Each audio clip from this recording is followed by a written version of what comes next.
가치라는 것을 바치지 않은 도둑질 때문이 아니었지요. 그런 윤리적인 도덕적인 이유가 아니라 하나님의 메시지를 담은 언약을 어겼기 때문이라고 했습니다. 그 말은 하나님을 섬기는 사람들이 누구 힘으로 무슨 힘으로 살아가느냐를 상징하는 그 명령을 어겼기 때문에 이스라엘 전체가 아이성의 참패를 당하는 아픔을 겪게 되었습니다. 이제 아간은 좁혀오는 수사망을 피하지 못하고 결국은 체포됩니다. 그리고는 여호수아 앞에 끌려 나와서 낱낱이 자신의 죄악을 이실직고하게 됩니다. 그래서 7장 21절에 이렇게 이실직고하죠. 글씨가 좀 작은데 컴퓨터를 바꿨더니 그렇습니다. 한번 7장 21절 한번 볼까요? 시작. 내가 노략한 물건 중에서 시날산의 아름다운 뇌투 한 벌과 은 200세겔과 그 무게가 50세겔 되는 금덩어리 하나를 보고 탐내어 가졌나이다. 이제 이실직고하지요. 여기서 보면은 아간이 범죄하게 된 세 가지의 죄의 경로가 소개되고 있습니다. 첫 번째는 보고, 두 번째는 탐내어, 세 번째는 가졌나이다. 죄가 들어온 통로지요. 보고 탐심이 일어나서 행동했습니다. 여러분 이 경로를 어디에서 많이 들어본 경로지요? 창세기 3장 5절 6절에 가장 완전한 공동체였던 에덴 동산에서 죄가 어떻게 들어왔고 어떻게 인류를 타락시켰는가를 잘 보여주지요. 창세기 3장 5절에 보니까 여자가 그 나무를 본즉 이렇게 되어 있습니다. 그 다음에는 뭐예요? 먹음직 보암직 탐스러운지라. 세 번째는 결국은 따먹고 그 남편에게도 주매 그도 먹었다. 여기서 보고 탐내고 행동했다는 것입니다. 죄가 들어오는 경로가 그래요. 눈으로 보고 탐심이 일어나서 갖고 싶다. 그 다음에 행동하게 되는 것입니다.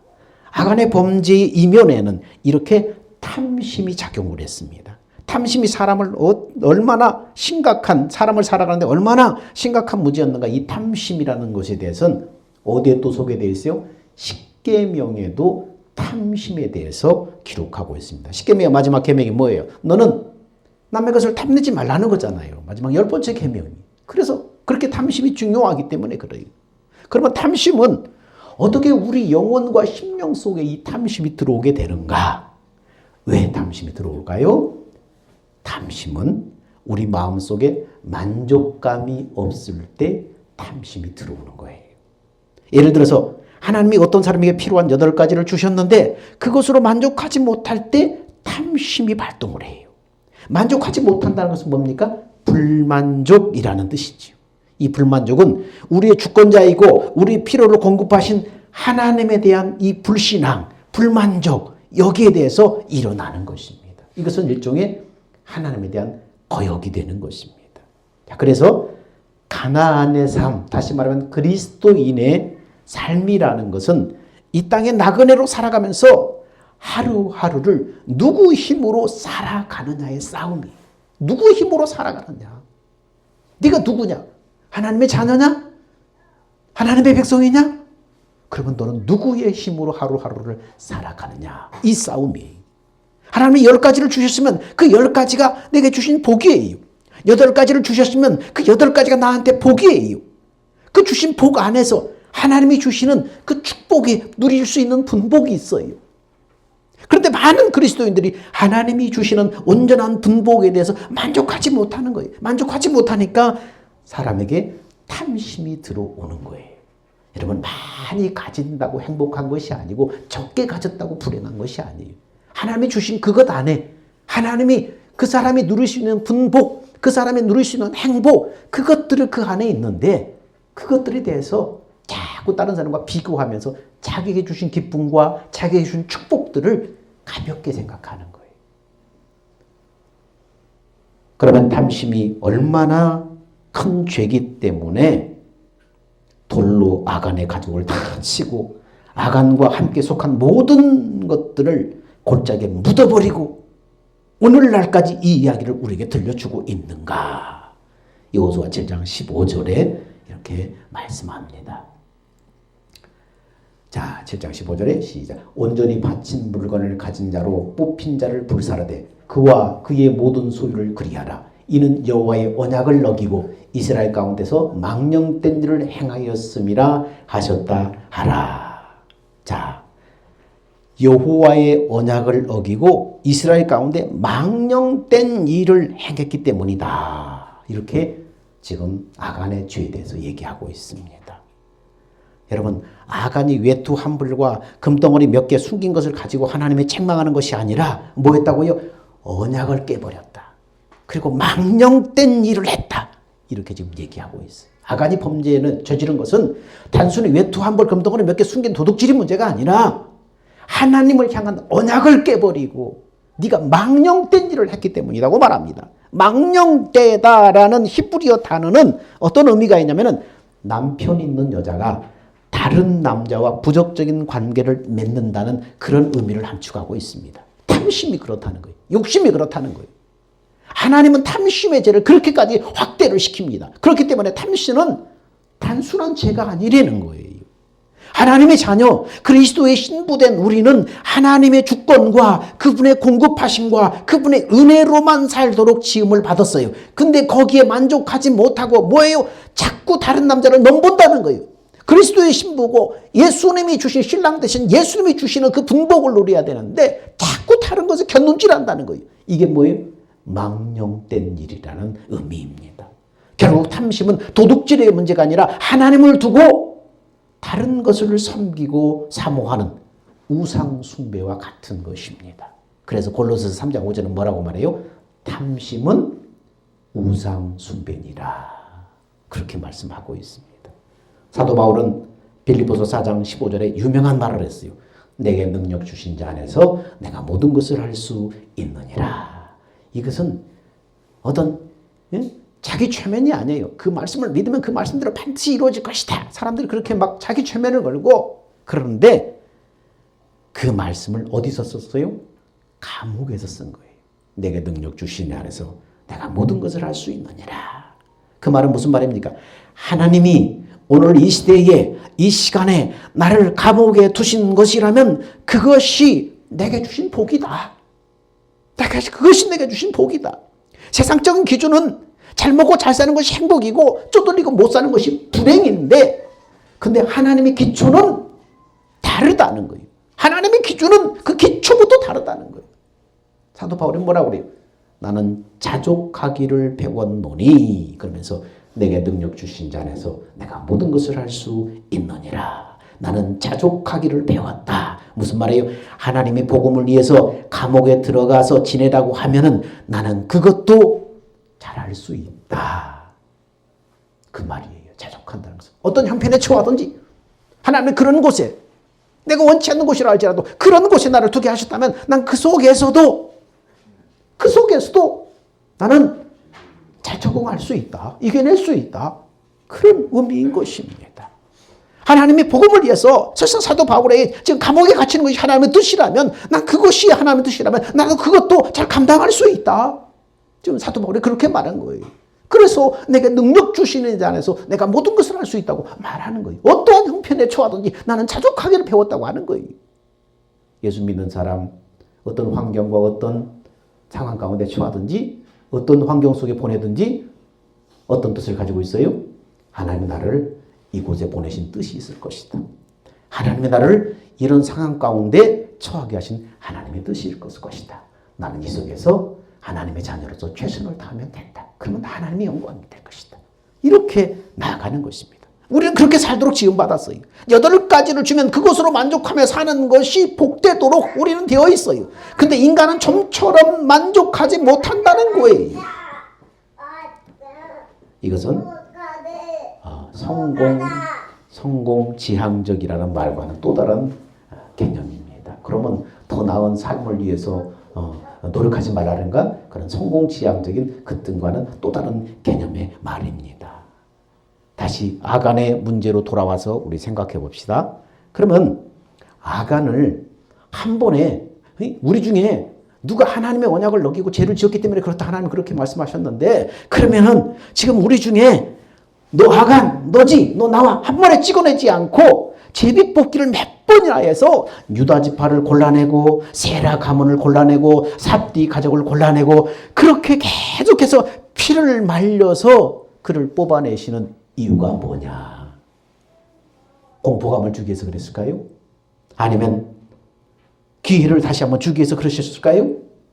왜 하나님께서 이렇게 피를 말려가면서 가문을 뽑고 그 지파를 뽑고 가족을 뽑고 계속해서 이 포위망을 좁혀오는 거예요?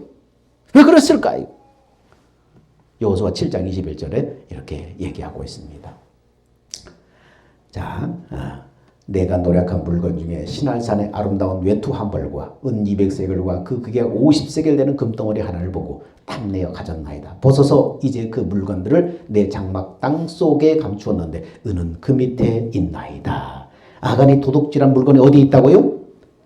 내 장막 가운데 있다고 말합니다. 내 장막에 있다.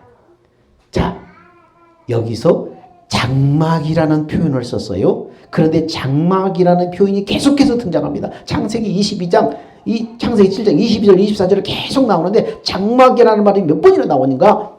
자, 계속해서 장막이라는 말을 강조하십니다. 여호수아 사자를 보내면 그의 장막에 달려가 본즉 물건이 그의 장막 안에 감춰져 있는데 은은 그 밑에 있는지라. 그들이 장막 가운데 취하여 여호수아 이스라엘 자손이 가지고 오매 그것을 요 앞에 쏟아 놓으니라. 여호수아가 이스라엘 모든 사람과 더불어 사라의 아들 은과 외투와 금덩어리 아들과 자 쭉 잡고 장막에서 그에게 속한 모든 것을 자 장막이라는 말이 계속에 등장합니다. 장막에 달려가 본즉 그 장막 안에 감추어져 있고 그것을 장막 가운데 취하여 그의 장막과 그의 자식에 속한 모든 것을 아골골짜기로 끌고 가서 여러분 이 짧은 문단 속에서 장막이라는 말을 계속해서 반복해서 강조하고 있습니다. 이걸 무엇을 말할까요? 아간의 죄는 한 사람의 죄가 아니라 장막의 죄다. 이걸 지금 말하는 거예요. 아간의 죄는 아간 한 사람의 죄가 아니라 장막의 죄였다는 거예요. 그 당시에 장막이라는 말은 영어로 텐트라고 되어 있는데 텐트란 말은 하우스, 집이라는 의미가 아니라 홈, 가정이라는 의미입니다. 여러분 아간이 그것을 도둑질한 것을 장막 안에 땅을 파서 감출 정도면 그 가족들이 다 알았을까요? 몰랐을까요? 다 알았다는 거예요. 다 알았다는 거예요. 그렇기 때문에 하나님은 이 죄를 한 사람의 죄로 규정하지 않고 그 가정의 죄, 장막의 죄로 규정을 하신 것입니다. 그래서 하나님은 그들을 다 죽이신 거예요. 다 하나님께 처벌하신 것입니다. 여호수아 7장 25절에서 26절에 자 여호수아가 이르되 네가 어찌하여 우리를 괴롭게 했느냐 여호와께서 오늘날 너를 괴롭게 하시리라 하니 온 이스라엘이 그를 돌로 치고 물건을 돌로 치고 불사르고 그 위에 돌무더기를 크게 쌓았더니 오늘까지 있더라. 여호와께서 그의 맹렬한 진노를 그치니라. 그러므로 그곳 이름을 오늘까지 아골골짜기라 부르더라. 여러분 아골골짜기라는 지명은 아간, 아키라라는 히브리 말에서 나온 말인데 아간이라는 이름의 뜻은 괴롭게 하는 자, 다시 말해 우리말로 말하면 사고뭉치. 그래서 아골골짜기는 괴로움의 골짜기라는 의미가 됩니다. 여기서 하나님께서는 아간과 함께 관계된 모든 것을 거기 다 묻어버리십니다. 여러분 아골골짜기 사건을 통해서 우리에게 주는 메시지가 뭘까요? 죄를 지으면 이렇게 된다고 경고하기 위해서 여러분 아골골짜기를 7장으로 마치지 않았을 거예요. 그럼 아골골짜기가 오늘 우리에게 어떤 메시지를 주고 있느냐? 이 사건을 통해서 우리한테 하나님이 뭘 말씀하고 싶은 것이냐? 그것을 알기 위해서는 호세아서의 말씀을 봐야 돼요. 호세아서에 아골골짜기가 등장을 해요. 호세아서 내용이 뭡니까? 호세아는 음란한 아내 때문에 고통을 당하는 선지자의 아픈 사랑 얘기예요. 여러분 선지자에게 아내가 있었는데 그 아내가 바람기가 많았어요. 집에 데려다 놓으면 또 집을 나가고 또 찾아서 집을 데려다 놓으면 또 집을 나가고 그러기로 계속 반복하는 거예요. 그러나 선지자는 그런 아내를 버릴 수가 없어요. 왜요? 하나님이 그 여자와 살라고 명령하셨기 때문입니다. 그래서 아내를 끊임없이 짝사랑하던 비련의 선지자가 바로 호세아 선지자예요. 호세아라는 말은 예수와 예수 그리스도를 말하고 있어요. 즉 호세아는 예수 그리스도를 예표하는 거예요. 그런데 그의 바람난 아내가 왜 그랬는지 이유에 대해서 이렇게 호세아서는 얘기하고 있습니다. 왜 바람이 났을까? 자, 내가 그의 자녀를 긍휼히 여기지 않으니 이는 그들이 음란한 자식들임이니라. 그들의 어머니는 음행하였고 그들을 임신하던 자는 부끄러운 일을 행하였나니 이는 그가 이르기를 나는 나를 사랑하는 자들을 따르리니 그들이 내게 떡과 내 물과 내 양털과 내 삶과 내 기름과 내 술들을 내게 준다 하였음이라. 호세아의 아내는 남편이 주는 것으로 만족하지 못하는 그런 여자였다는 거예요.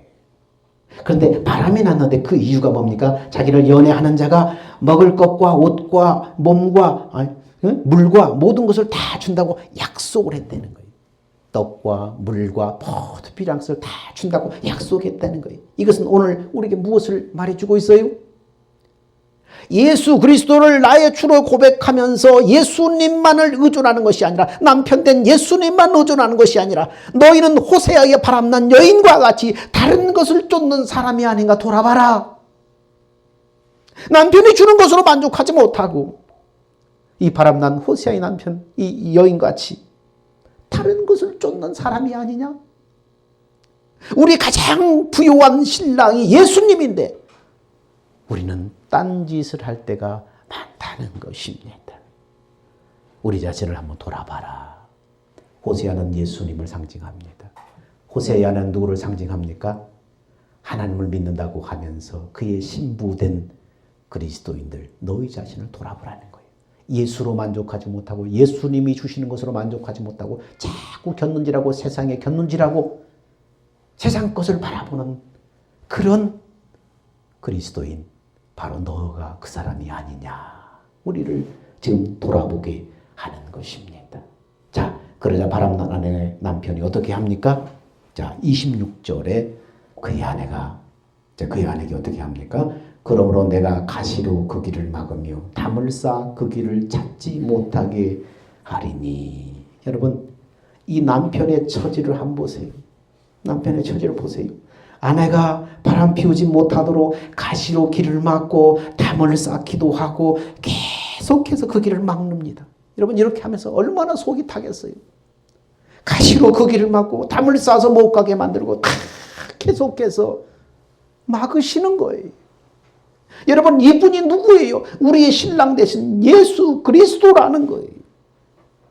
하나님의 자녀들이, 성도들이 죄의 길을 가지 못하도록 도랑을 파시고 가지 철조망을 놓으시고 온갖 방법을 다 하시면서 못 가게 막으시는 거예요. 이럴 때 이 하나님의 마음을 헤아려 보라는 거예요.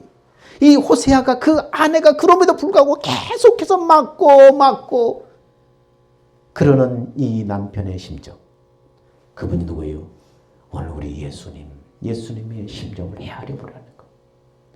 예수님 말고 다른 것을 의탁하고 다른 것을 쫓고 다른 것에 곁눈질하는 이 음란한 호세아의 아내처럼 오늘 이 땅의 성도들이 예수님 말고 다른 것으로 자꾸 자기의 필요를 채우려고, 만족을 채우려고 곁눈질할 때 하나님이 계속 길을 막으시는 거예요. 못 가게 막으시는 거예요.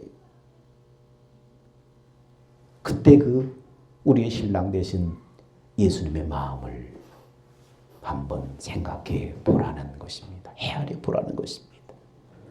그런데 이어지는 말씀이 여자가 뭐라고 합니까? 2장 7절에 이렇게 얘기합니다. 그가 사랑하는 자를 따라갈지라도 미치지 못하며 그들을 찾을지라도 만나지 못할 것이라. 그제야 그가 이르기를 내가 본 남편에게 돌아가리니 그때 형편이 지금보다 나았음이라 하리라. 여러분, 이 말씀은 누가복음 15절에 탕자의 고백처럼 아버지의 집을 떠나는 순간부터 우리에게는 만족이 없어요. 궁핍이 있고 아픔이 있는 거예요. 어려움이 있는 거예요.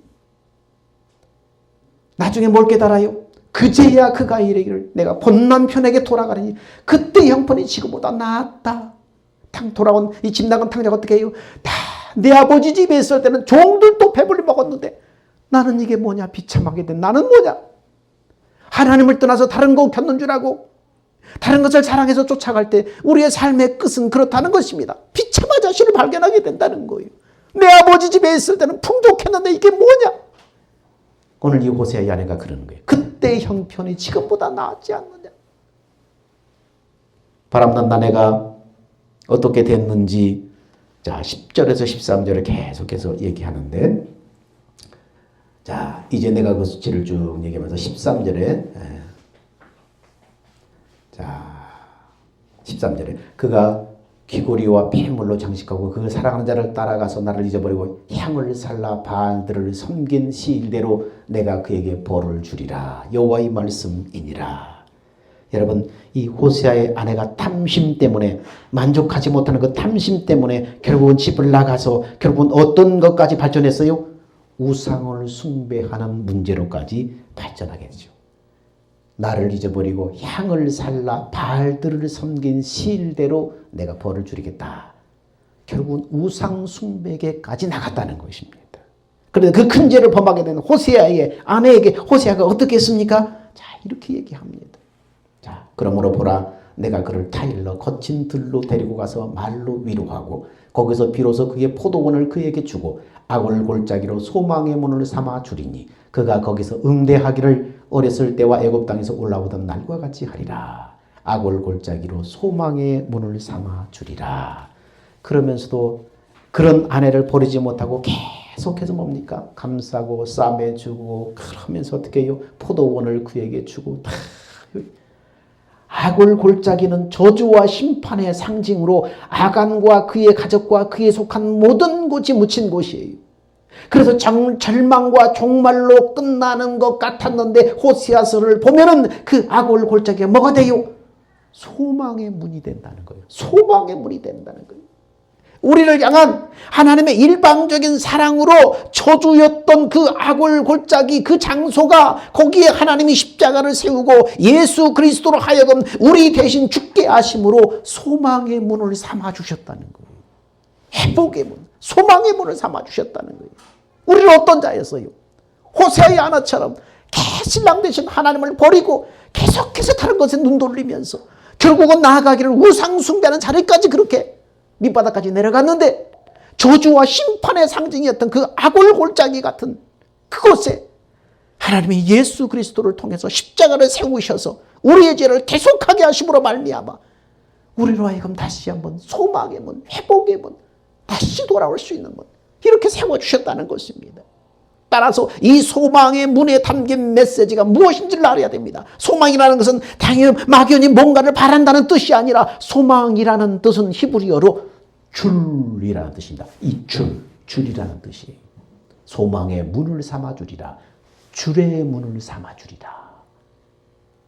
줄이 어떻게 소망이 됐을까요? 소망이라는 단어 대신에 줄이라는 단어를 넣어서 읽어보면 거기서 비로소 그의 포도원을 그에게 주고 악을 골짜기로 줄의 문을 삼아주리라. 이 줄의 문, 이것 때문에 살아나는 거예요. 저주에서 이것 때문에 회복이 되는 거예요. 소망 없는 삶에서 이것 때문에 소망이 되는 거예요. 이 줄의 문이 어디서 또 등장하느냐 하면 여호수아의 등장이에요.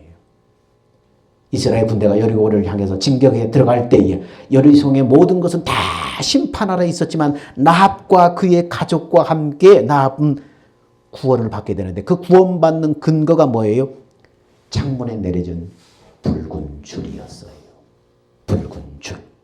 슬프고 비통한 세월을 살아야 했던 나합은 창문에 달아내리는 그 구원의 줄, 소망의 줄을 붙잡고 구원을 얻었고 오늘날까지 성경의 구원의 메시지로 우리한테 소개되고 있는 것입니다.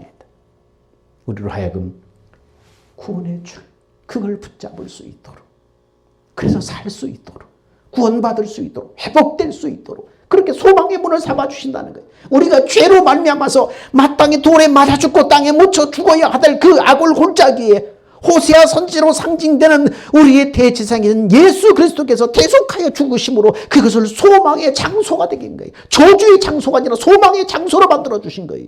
우리의 신랑 되신 예수님은 지금도 우리를 순결한 그리스도의 신부로 우리를 초대하고 계시는 거예요. 내가 너의 삶에 악을 골짜기 하지 저주와 심판과 멸망의 상징이던 너의 삶을 소망의 문으로 삼아준다. 내가 너를 대속해서 죽으심으로 너한테 소망이 되게 했다. 그리스도의 신부로 너희를 초대한다. 나한테 나오너라. 예수 그리스도께 나오너라. 그리스도 안에 진정한 부요와 진정한 자유가 있다고 예수님 말씀하시는 거예요. 그리스도의 신부로 나한테 나오너라. 요한복음 10장 7절에 9절에서는 이렇게 말씀합니다. 그러므로 예수께서 다시 이르시되 내가 진실로 진실로 너에게 이르노니 나는 양의 문이라. 문, 소망의 문, 양의 문, 사는 문, 회복의 문, 이 문으로 들어가야 사는 것입니다. 저주가 여러분 이 문으로 들어가야 축복이 되는 거예요. 이 문으로 들어가야 소망이 되는 거예요.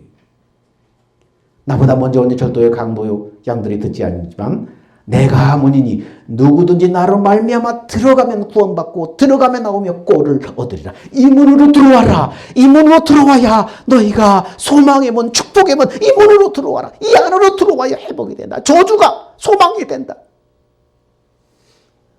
죄상과 사지은총이 이 문 안으로 들어와야 한다.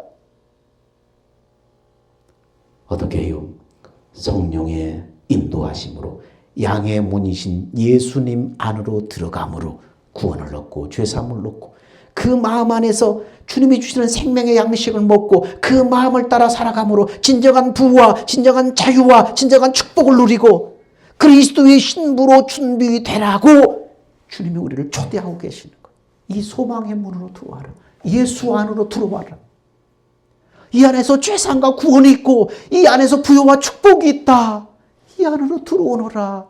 주님이 우리를 초대하고 계시는 것입니다. 여러분 벌써 한 해가 다 저물어 가고 있어요. 여러분 한 해를 뒤돌아볼 때 여러분 잘 사셨어요? 한 해 뒤안길을 돌아볼 때 어떻게 사셨어요? 아쉬움, 후회, 이렇게 좀 살았으면 좋았을 것을. 이렇게 해야 되는데 난 무엇을 예전에 허겁지겁 이렇게 달려왔지. 벌써 끝인가? 한 해의 끝인가? 후회와 아쉬움이 가득해요. 여러분 이제 다시 한번 방황하며 흐트러졌던 지난날의 걸음들을 다 정리하시고 악을 골짜기에서 마땅히 죽어야 할 내 과거와 현재의 삶을 거기 묻어버리셔야 됩니다. 거기 묻어야 돼. 죄로 말미암아서 하나님의 심판을 받고 땅에 묻어버린 그곳, 하나님이 다 묻어버린 그곳에 내 과거와 현재의 삶, 방황하고 흐트러졌던 내 삶, 그곳에 다 묻어버리고 이제는 어때요? 부활해서 우리의 소망이 되어주신 예수 그리스도께로 나가야 됩니다. 내가 소망의 문이 되어주겠다 하신 그 예수께 나가야 됩니다. 지난 과거는 지난 날은 잊어버리고 묻어버리고 예수 그리스도로 소망의 문 되신 예수 그리스도께 나가야 됩니다. 그래서 여러분의 남은 생애가 오직 그분만을 섬기는 그리스도의 신부로 준비되는 여러분 다 되시길 주 이름으로 축원합니다. 기도합니다. 사랑과 은혜가 풍성하신 아버지 하나님, 낮이나 밤이나 우리의 소망 되시는 분은 예수밖에 없습니다. 예수님이 아니면 우리는 악을 골짜기에 저주와 멸망의 하나님 땅에 묻힐 그러한 자들이었습니다.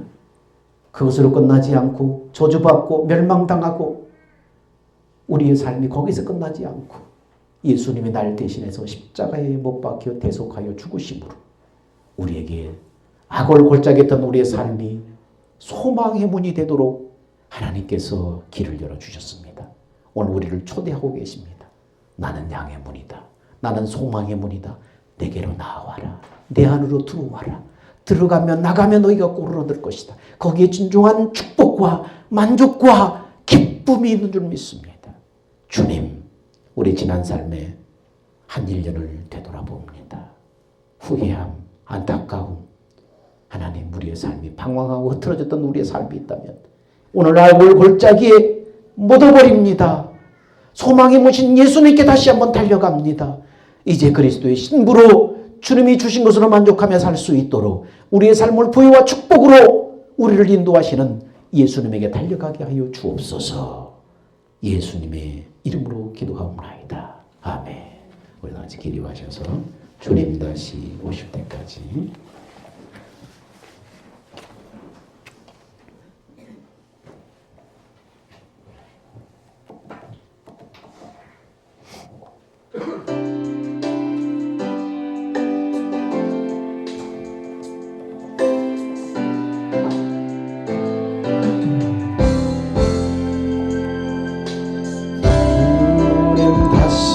오실 때까지 나는 이 길을 가리라.